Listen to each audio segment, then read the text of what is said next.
Greetings, roller coaster fanatics, and welcome out to a Fanatic review. Today we are talking about Tennessee Tornado, what is considered one of the best aerodynamic roller coasters of all time. We're here to do our Fanatic reviews. Of course, I've got my buddy Brian here with me to help talk about this roller coaster, and we'll give our overall thoughts for you today. So, let's begin.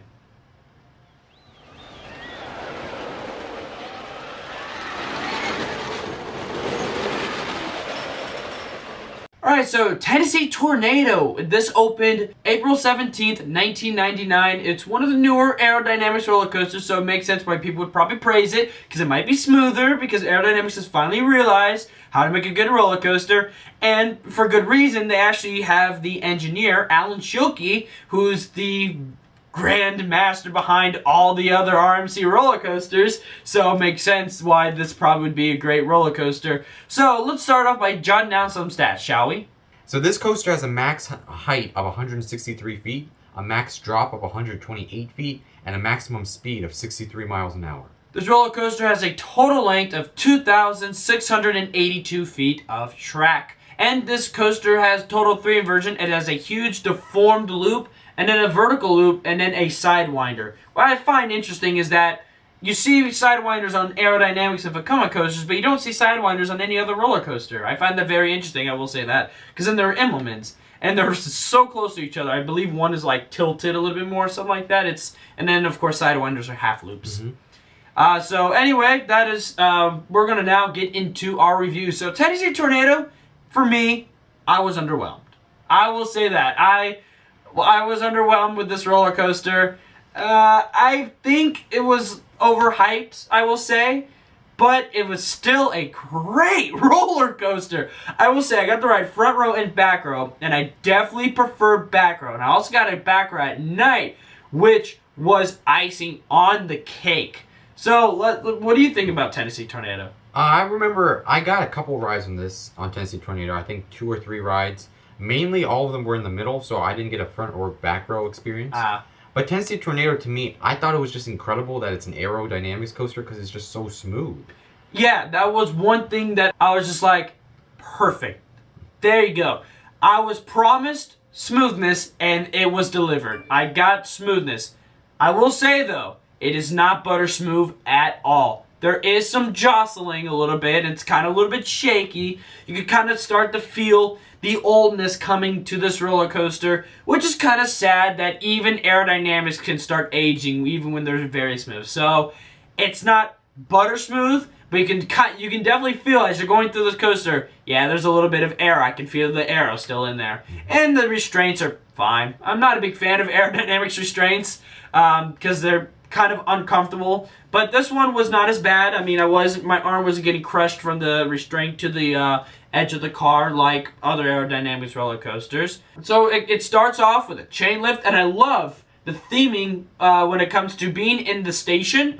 So you exit the station, and you kind of come in where the trains will be the storage station, basically. And there's sounds of a tornado, like wind howling. It'd be really cool if they actually had like a fan blowing in there. That would be cool. What were your favorite parts about the ride? Well, I think from what I remember, the lift hill is actually on a hill. So the lift, yeah. And I just thought that was so cool to just look at and see the rest of the ride as you're transcending the lift hill.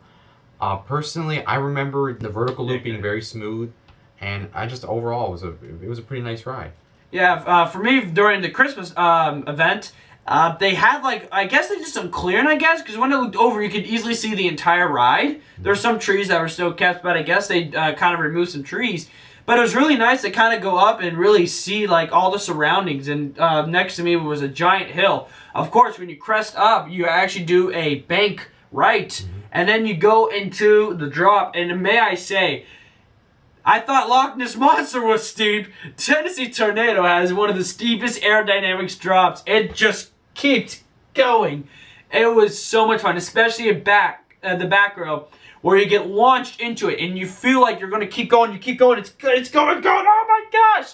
It felt like Fury almost, of how the drop just keeps lasting. Tennessee Tornado was like that, and I found it to be great, especially when it went underground. That was actually really cool.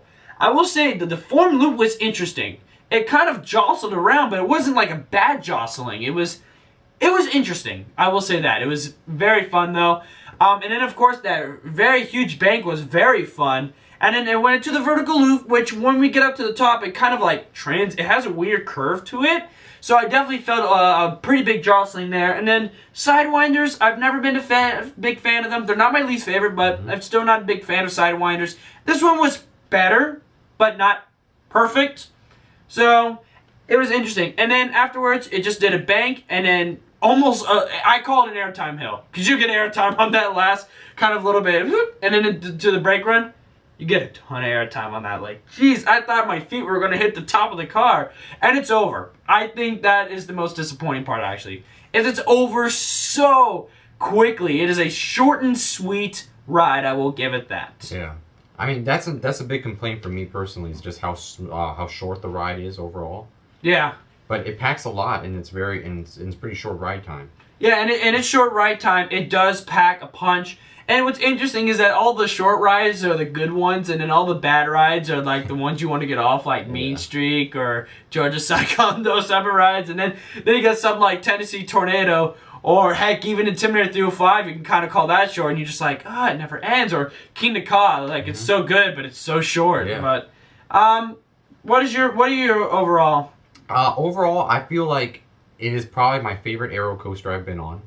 I think that it is smooth, which is, definitely a plus for any aero coaster. My overall ranking, I think, would be like an A-, just because it is pack a lot. I just wish it was longer and maybe have a few more unique elements. But I love the view, I love the chain lift, and yeah, I love the inversions. Everything pretty solid. And I'll actually have to agree with you. My score for Tennessee Tornado is an A-. It is fun.